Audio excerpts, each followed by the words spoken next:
So this week's repurposing video is going to be a little bit different than normal.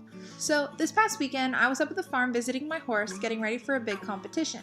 So because we've been studying and looking into different ways that waste is being created, while I was at the farm I was looking into our garbage cans and seeing what we were wasting the most and what our biggest contributor to waste was. So for this week, rather than me showing you material and how you can turn it into something useful in your everyday life, I'm going to go through this video with a perspective that we can really repurpose and reuse anything in our life if we have an open mind.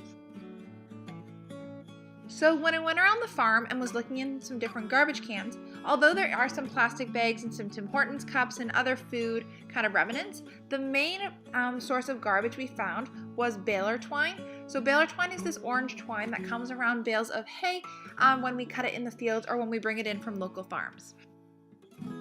So as you can see, baler twine is that orange twine that is holding the bales of hay together. There are 2 pieces of baler twine per bale of hay, and each bale of hay has about 10 flakes of hay, and most horses at my facility eat about 2 flakes per meal. So that's 6 flakes per meal, so you can just imagine how much hay we go through on a day-to-day. So I went around to all the garbage cans I could find on the property, and I collected all the baler twine that was in there. So this is a massive box. I don't think this picture really does it justice, but I filled a huge box of baler twine after just 1 day of hay. So it's crazy how much we actually waste.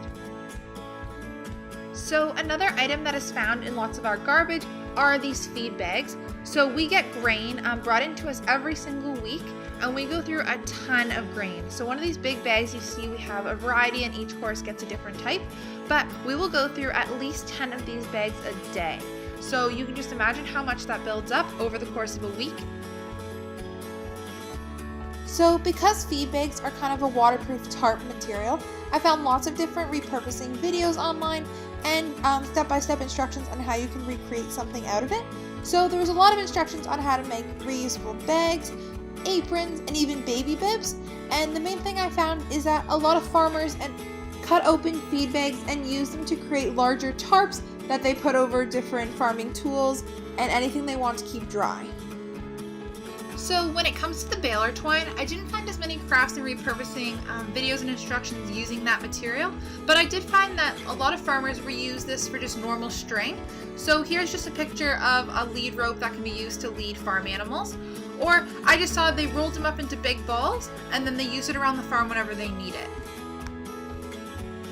So up until I started researching waste and how we can minimize it in our daily lives, I personally thought that feed bags and baler twine should just go in the garbage. To me that just kind of made sense, and I didn't really see a purpose in how we could reuse it. But after doing some further research on the internet and realizing that basically anything we use in daily life we can reuse in some way, shape, or form, I found that there are lots of different crafts and repurposing ideas that you can do.